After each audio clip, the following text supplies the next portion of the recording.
Welcome to the Small Business Heroes podcast, where small business owners tell their story so we can learn from their experience. My name is Tony Radford. I hope you enjoy this episode. And on today's show, I've got a very special guest all the way from Malta, Angele Giuliano from acrosslimits.com. Angele, how are you? Hello, Tony. I'm very well, thank you. And I'm really happy to be here with you and with your audience. Okay, well, I'm sat in rainy England. How's the weather there in Malta?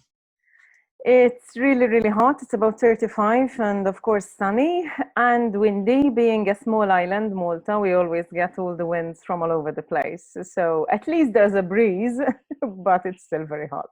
Excellent. Okay, thank you. Well, I envy you the sun because I love the sun these days. But Angele, can you tell us about Across Limits? Sure. So Across Limits, we started it in 2001. So actually on the 12th of June this year, it had its birthday. It's 19 years old. So it's quite a mature company, by no means a startup. And I think like all companies, and it went through various iterations, pivoting, realignments, and whatever. But something which remained at our core is actually doing IT innovation in the areas of health and education. Now, of course, these are not areas where, it's easy to sell. And therefore, from the very beginning, we had to be innovative and find ways of how to fund all the crazy ideas that we wanted to do, all the different types of software. And one of the best ways we found was actually using international grants and European grants in order to fund the prototyping of some of the software, which then some of them made it to market, and some of them, of course, maybe wasn't good enough, remained at proof of concept. Through that experience, we learned a lot about how to move around in Europe. And being in Malta, people tend to remember you when you go to Brussels or to other countries. The Maltese company. We were quite unique back then. Remember that Malta joined the EU in 2004, so we were quite ahead of the curve there.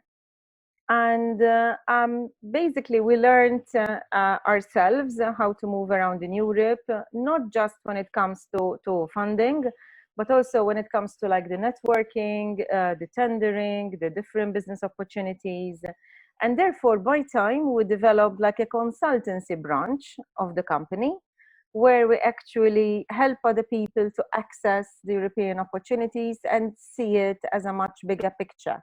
Because people have, unfortunately, this very, small opinion of the opportunities out there. And in fact, I can say from my experience that even for a small company from Malta, it helped us to launch us in the international markets. And nowadays, in fact, we are 90% export.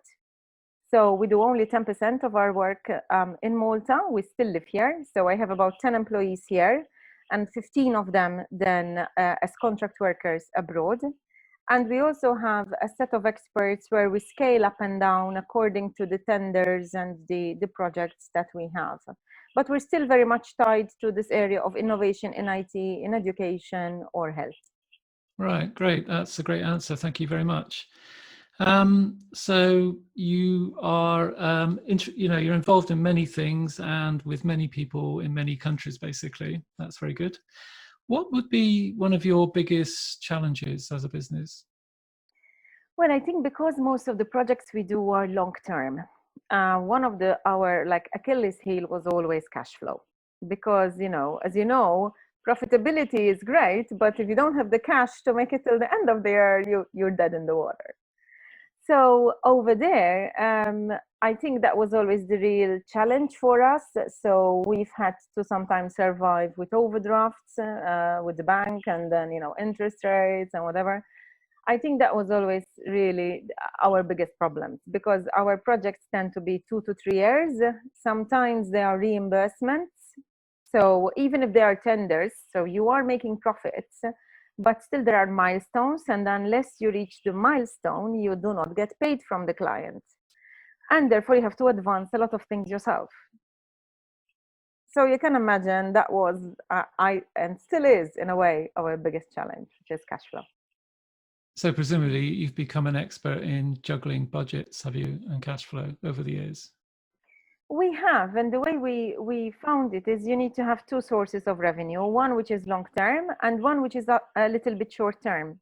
So in fact, for the short term, what we did was we've opened also training, and nowadays we also do, also because of COVID, even more online training on the topics which we understand best, like again, innovation, robotics, IT.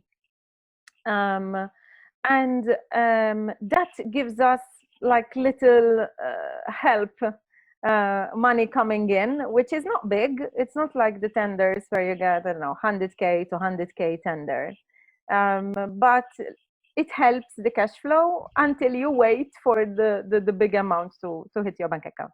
Right. Okay. Well, that's really interesting. Thank you. Um, so thinking about being in business, and you said you recently were 19 years old. I mean, looking back, what is one thing you wish someone had told you when you started out? Well, for sure, how difficult it would be to have business partners. I think that is something that I think everybody eventually learns with their own experiences, good and bad. So originally we started as four partners, then two bought two, and finally I bought the last one. So now I'm 100% owner, which is tougher in many ways, but simpler in many others. Yeah. So, I don't have to convince three other people when I want to do something, good or bad, because, I'm not perfect. Of course, I make mistakes. So, and that is sort of, maybe somewhat hindsight 2020 sort of. Yeah, although at the beginning I understand that 19 years ago I was much younger, of course, didn't have the confidence. So in fact, two of the original business partners were like more experienced entrepreneurs, and I think I needed that to start. So maybe on my own I wouldn't have started. So it's not good and bad, but definitely had someone told me, this is gonna be tough on this point. Right. And were your partners all Maltese, or were they from other countries? At the time they were all Maltese, yeah. Right. Yeah, they were all Maltese, three guys. So, even that, not that I can't keep my own with three guys, but definitely the Mediterranean dynamics also go into it. You can imagine that, sometimes everything's fine, and sometimes like, ta-da, everybody's like, stressing. Yeah. Cool. Great. So, what's the next step for your business? Well, at the moment, we have been steadily trying to grow the value of the business. So basically, 19 years, we're a mature company. I do not want to work until I am 75. So I am going to, at a point in time, go for an exit. And the idea we are thinking of doing that is eventually by either merging with a larger consultancy that is maybe missing this angle of EU or innovation, or else being outright acquired, because I mean we have a good name with the EU. People know us in the circles, they trust us. So we are like a boutique consultancy. And therefore, at the moment, this is what I'm doing. I am actually also getting help from mentors and from other experienced people who have done M&A, mergers and acquisitions, before. I'm learning. I'm always learning something. And that is kind of what's next for the company, growing but sustainable towards merging or being acquired. Right, that's really good. I wish you good luck with all of that Thank you. process. A quick one: if somebody gave you 500 to 500 pounds or 500 euros, they're more or less the same thing now. If somebody gave you cuts. Next question: if somebody gave you 500 pounds to spend on marketing, how would you spend it? Well, like I told you, at the moment, we're pushing a lot of our online training. So I think I would invest it in really pushing one of our courses. And at the moment, people are more at home. Hopefully they have a little bit more time on their hands. Maybe they're thinking of changing also their job. And because we actually have the status as an EU recognized training center, our certificates are actually sort of valid like a further and higher educational establishment. So they are, I don't know if you understand when I say ECTS, the European Credit Transfer System. So like when you go at university and you take credits, they are worth a certain number of credits. So our courses can be used for that, for professional development. And therefore, I think I would just pick one of them and, try to push one of those courses. Right. No, that's good. Great. You mentioned before that you had partners and they were sort of more experienced than you were when you first started out. I mean, do you have a business mentor or something like that? I've always had mentors at different stages of my growth and development. But again, sometimes it's like having a personal relationship. So you need to find a mentor which can understand you and which you can have a conversation. Definitely now that I am alone, in the sense, not alone in business, but alone as a shareholder, I need a mentor sometimes just to bounce ideas off and to tell them, I'm thinking of doing this. Does this make sense? And especially now with my sort of vision of growing, making the company, bigger, more sexy, better value, I need someone who's been through that already. And therefore, this is at the moment the type of mentor that I have. So yeah, no, I totally believe in mentors. And today, I try to pay it forward. I also mentor the next generation, especially of women entrepreneurs. So I'm very much involved in female entrepreneurship here in Malta and in Europe. And I try to give my time when I can to help other ladies, start up in business.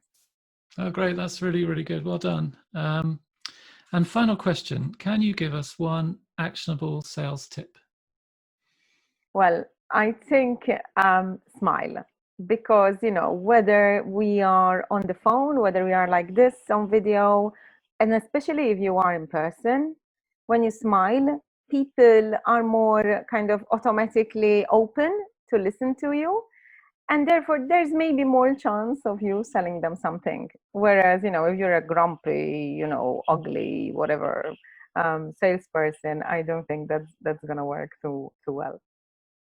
Great, thank you very much. That's a unique suggestion, by the way. I don't think anybody else. Oh, really? Yeah. Okay. So, Angele, it's been a real pleasure having you on the show. Thank you very much. Now, if people want to get in touch with you, what's the best way for them to do that? Well, they can send me an email. It's Angele, Angele, @acrosslimits.com. Or else find me on LinkedIn. Thankfully, there's no one else with my name. So you can find me there and just connect and we can have a chat, and maybe there's a win-win relationship in the making. Yeah. Okay. Thank you. Thank you, Angele. Thank you very much. Cheers. Bye-bye. Thanks, Tony. Part of the secret to achieving true success in business is in focusing on the specific things that result in sales and revenue generation.